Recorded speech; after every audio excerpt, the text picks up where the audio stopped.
నమస్తే ఓరుగల్లు 9 న్యూస్ కి స్వాగతం. రాష్ట్ర ఆర్థిక పరిస్థితిపై బీఆర్ఎస్ తప్పుడు ప్రచారం చేస్తుందని మండిపడ్డారు డిప్యూటీ సీఎం బట్టి విక్రమార్క. అప్పులపై బీఆర్ఎస్ ప్రజలను తప్పుదోవ పట్టిస్తుందని విమర్శించారు.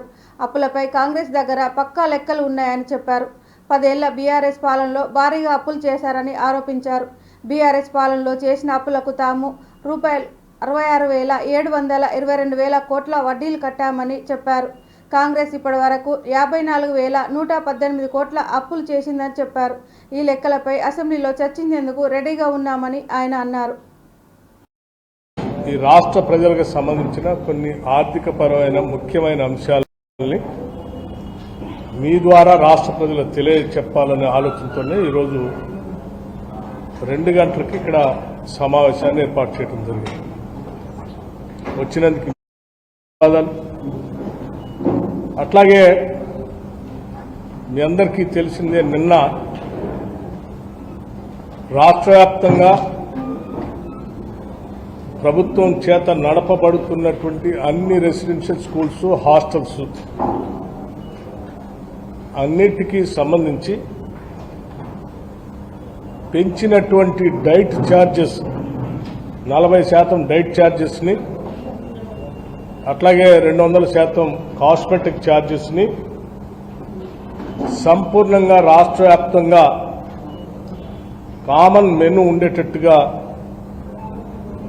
అన్ని హాస్టల్స్లో ఒకటేసారి నిన్న లాంచ్ చేయటం జరిగింది. దీంట్లో భాగంగా గౌరవ రాష్ట్ర ముఖ్యమంత్రి వర్యులు రేవంత్ రెడ్డి గారు, నేను, మా రాష్ట్ర మంత్రివర్గ సహచరులు అందరూ, రాష్ట్రంలో ఉన్నటువంటి ఐఏఎస్ అధికారులందరూ, ఐపీఎస్ అధికారులందరూ, ఇంకా రాష్ట్ర దీన్ని అమలు చేయటానికే రాష్ట్ర మంత్రి మండలి నిర్ణయం తీసుకొని ముందుకు పోయింది అని ఈ సందర్భంగా మీ అందరికీ మనం చేస్తాం. అలాగే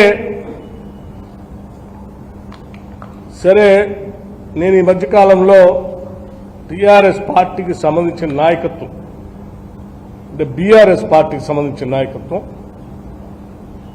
అక్కడక్కడ రాష్ట్ర ప్రభుత్వ ఆర్థిక అప్పులకు సంబంధించి తప్పుడు సమాచారం ఇస్తూ రాష్ట్ర ప్రజలను తప్పుగా పట్టించడం కోసం ప్రయత్నం చేస్తూ ఉన్నాం.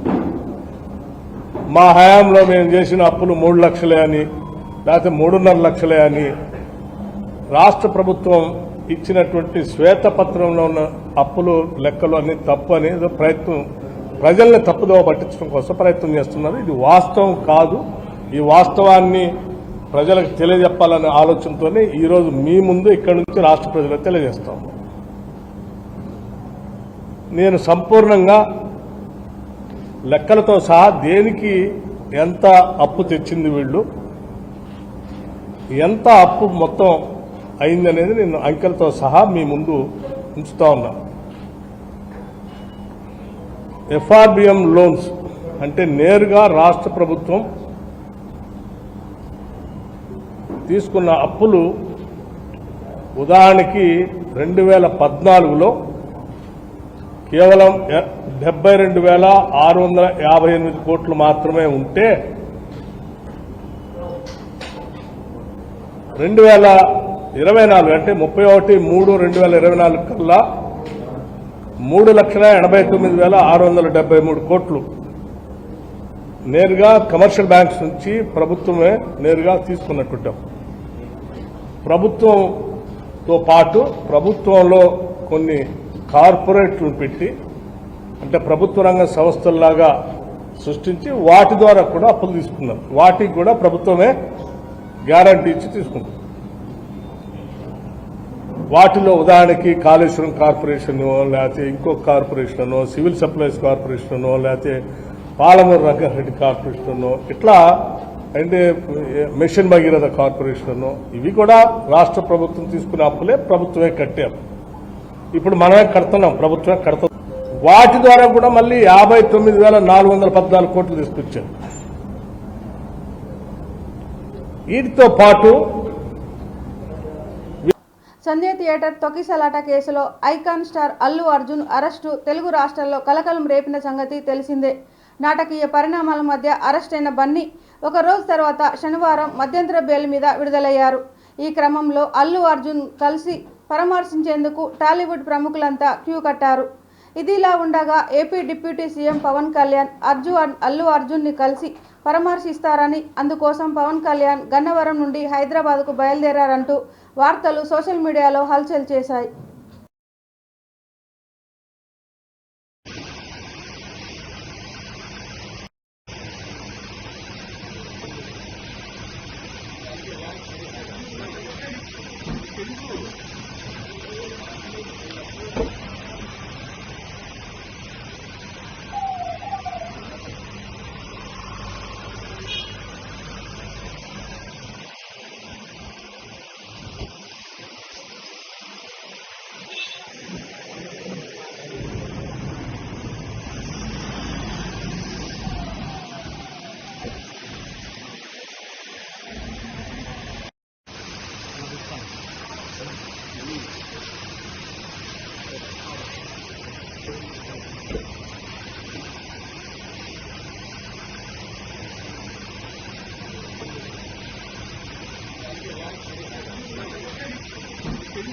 కాంగ్రెస్ ప్రభుత్వం అధికారంలోకి వచ్చిన తర్వాత ప్రజల నుంచి బతుకమ్మ తెలంగాణ తల్లిని దూరం చేయాలనే కుట్ర చేస్తుందని బీఆర్ఎస్ ఎమ్మెల్సీ కవిత అన్నారు. ఇవాళ జగిత్యాలకు వచ్చిన కవితకు దరూర్ బైపాస్ వద్ద గజమాలతో ఘన స్వాగతం పలికారు. పెద్ద సంఖ్యలో మహిళలు, కార్యకర్తలు తరలివచ్చారు. బైపాస్ వద్ద ఉన్న అంబేద్కర్ విగ్రహానికి పూలమాల వేసి నివాళులర్పించారు. మహిళలతో కలిసి బతుకమ్మ ఆడారు కవిత. ఈ సందర్భంగా మాట్లాడిన కవిత, జగిత్యాల అంటేనే బీఆర్ఎస్ అడ్డా అని మీ అందరినీ చూస్తుంటే అర్థమవుతుందని అన్నారు కవిత.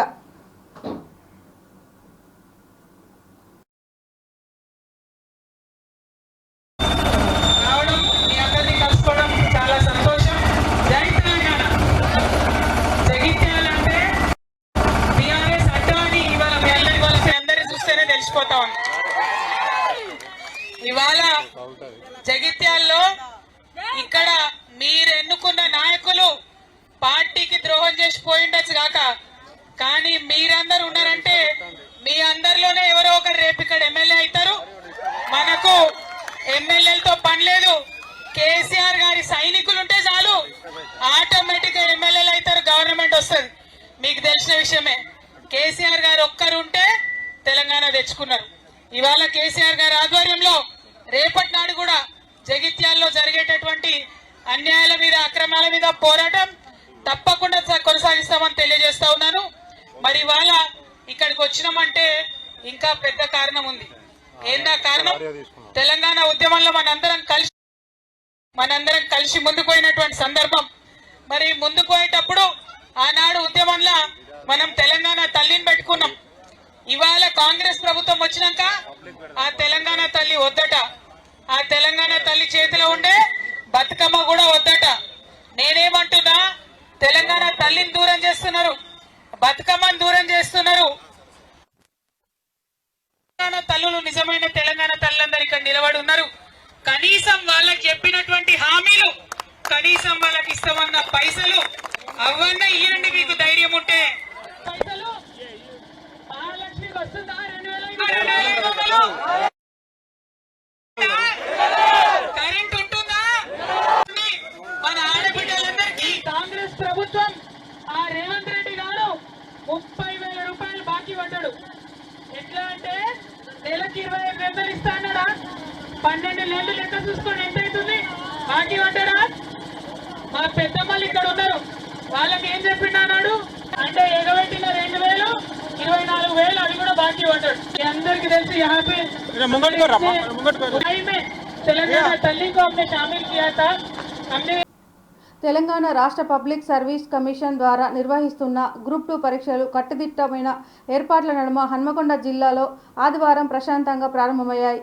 ఇన్ఛార్జ్ కలెక్టర్ సత్యశారద ఆదివారం ఎస్ఆర్ ప్రైమ్ స్కూల్ కళాశాల, Warangal public school, master ji degree and PG కళాశాలలో గల పరీక్ష కేంద్రాలను సందర్శించారు. పరీక్ష ముగిసిన తర్వాత ఓఎంఆర్ పత్రాలను జాగ్రత్తగా భద్రపరచాలని, సిబ్బంది అంతా పరీక్షలు ముగిసే వరకు అప్రమత్తంగా ఉండాలని ఆదేశించారు. పరీక్షల నిర్వహణ తీరును నిశితంగా పరిశీలించారు. నిబంధనలు పక్కాగా పాటిస్తున్నారా లేదా అన్నది గమనించి పలు సూచనలు చేశారు.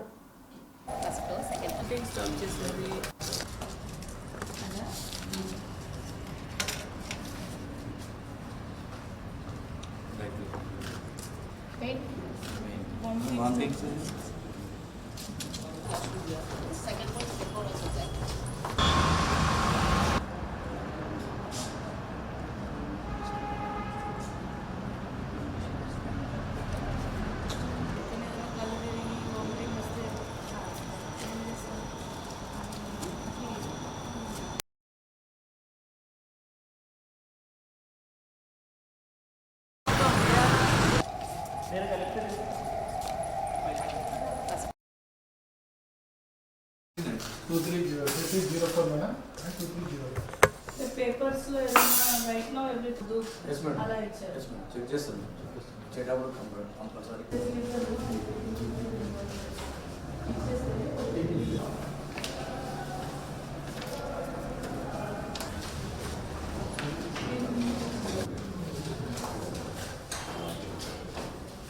అంటే మీ ఫోటోస్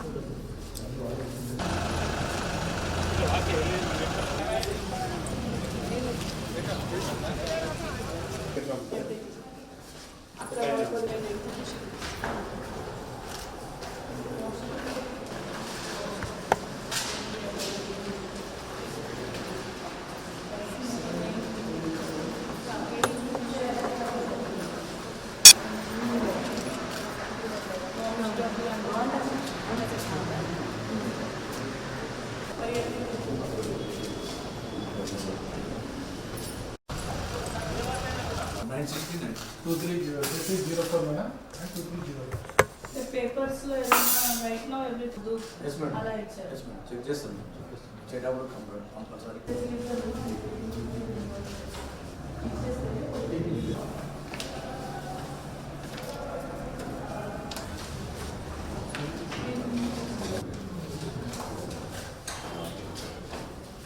అంటే మీ ఫోటోస్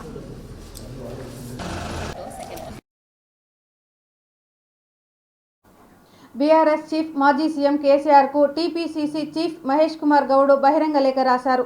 10 ఏళ్ల బీఆర్ఎస్ పాలనలో తెలంగాణను వెనుకబాటుకు గురైందన్నారు. కాంగ్రెస్ అధికారంలోకి వచ్చిన తర్వాత ప్రజల ఆకాంక్షలు నెరవేరుస్తున్నామన్నారు. ప్రజాప్రభుత్వం చేస్తున్న అభివృద్ధిని చూసి ఓర్వలేక మీ పార్టీ నాయకులు ఫేక్ ప్రచారం చేస్తున్నారు. సెంటిమెంట్ పేరుతో 2 సార్లు అధికారంలోకి వచ్చి మీరు గడీల పాలనతో ప్రజలకు కన్నీరు మిగిల్చారు. నీళ్లు, నిధులు, నియామకాల నినాదంతో ఉద్యమించి పీఠమెక్కాక మాయమాటలతో పాలించారన్నారు.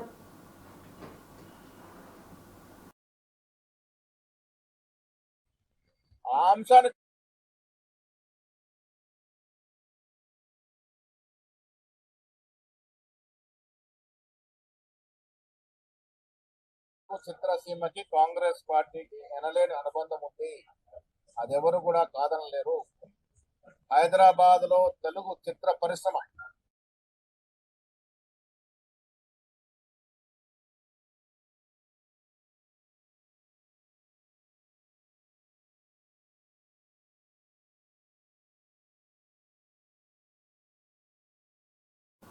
పొట్టి శ్రీరాములు అమరజీవిగా ఖ్యాతి పొందారని ఏపీ సీఎం చంద్రబాబు అన్నాడు. విజయవాడ తుమ్మలపల్లి కళాక్షేత్రంలో పొట్టి శ్రీరాములు ఆత్మార్పణ దినం కార్యక్రమం నిర్వహించారు. దీంతో పాటు భాషా ప్రయుక్త రాష్ట్రాల ఆవిర్భావ సభ ఏర్పాటు చేశారు. ఈ సందర్భంగా సీఎం మాట్లాడుతూ సంకల్ప సిద్ధి కోసం ప్రాణత్యాగం చేసిన ఏకైక వ్యక్తి పొట్టి శ్రీరాములు అని కొనియాడారు. ఆయన ఆత్మార్పణ భాషా సంయుక్త రాష్ట్రాల ఆవిర్భావానికి దోహదం పడిందన్నారు. ఆయన ప్రాణత్యాగం తర్వాత తెలుగు రాష్ట్రం ఏర్పడిందన్నారు. పొట్టి శ్రీరాములు స్ఫూర్తిని రాష్ట్రం మొత్తం నింపాలని పవన్ చెప్పారు. నెల్లూరు జిల్లాను పొట్టి శ్రీరాములు జిల్లాగా మార్చాను. త్వరలో పొట్టి శ్రీరాములు పేరుతో ఏపీలో యూనివర్సిటీ ఏర్పాటు చేస్తామన్నారు.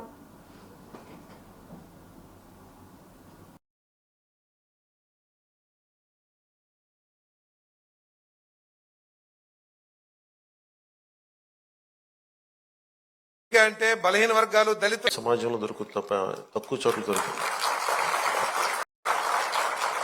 ఆయన ఒక జాతికి నాయకుడు కాదు, ఒక కులానికి నాయకుడు కాదు, ఆంధ్ర జాతికి నాయకుడు ఆయన. అలాగే భాషా ప్రయుక్త రాష్ట్రాలకి ఆద్యుడు. దానికి దారి వేసినవాడు. స్వాతంత్రం వచ్చిన తొలి రోజుల్లో ఇది. ఇందాక మనం దాంట్లో చూస్తూ ఉంటే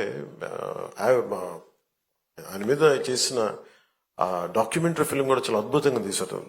INPR అందరు డిపార్ట్మెంట్ అందరికీ నా హృదయపూర్వక మీకు కృతజ్ఞతలు అభినందనలు తెలియజేస్తున్నాను.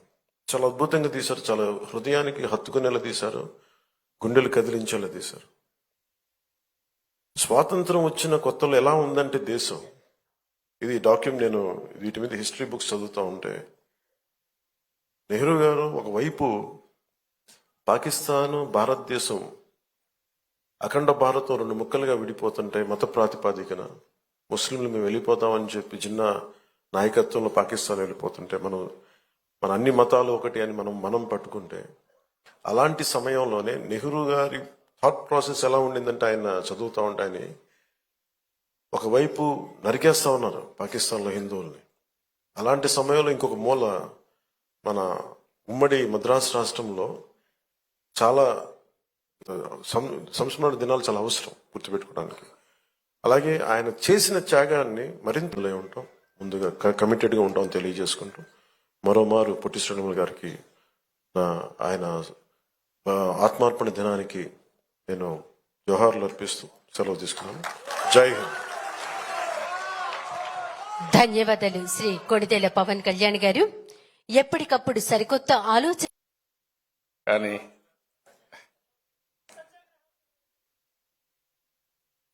ఇప్పుడు పట్టాభి సీతారామయ్య గారు ఒక మాట అంటారు, మనకు తమిళ మంత్రులు ప్రత్యేక రాష్ట్రం ఇచ్చే లోపే బ్రిటిష్ వాళ్లే స్వతంత్రం ఇస్తారని చెప్తే కడాన అదే నిజమయ్యే పరిస్థితికి వచ్చింది. మన వాళ్ళు కూడా మనకు సహాయం చేసే పరిస్థితి లేకుండా ముందు ఆయన చెప్పినట్టు బ్రిటిష్ వాళ్ళు ఇచ్చే పరిస్థితికి వచ్చింది.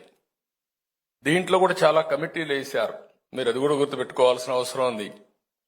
1948 మార్చిలో విశాఖపట్నం వచ్చిన నాటి ప్రధానమంత్రి నెహ్రూకి ప్రత్యేక రాష్ట్రం కోసం నిరసన తెలియజేశారు.